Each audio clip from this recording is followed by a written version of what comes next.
Земјоделците стравуваат за пласманот на охридската цреша кој 90% е на рускиот пазар поради руско-украинската криза. Потенцира дека можна опција се пазарите во регионот, но се помали ќе се намали цената. Во Белорусија почнаа преговорите меѓу Русија и Украина, додека на теренината му се одвиваат војни действија.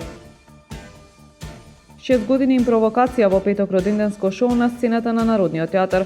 6 години импровизираме и ја демистифицираме магијата на создавање театарски игри заедно со публиката, велат охридските импровокатори. Горивата од Nokiaска на полнок поскапуваат за £1,5 по литар. Со ова Евросупер БС 95 ќе се продава по цена од 84 денари за литар, Евросупер БС 98 за 86, а Евродизелот за 75,5 денари за литар. Времето утре променливо облачно со температура во интервал од -2 до 4 степени. Следевте една минута вести на Охрид Нјуз.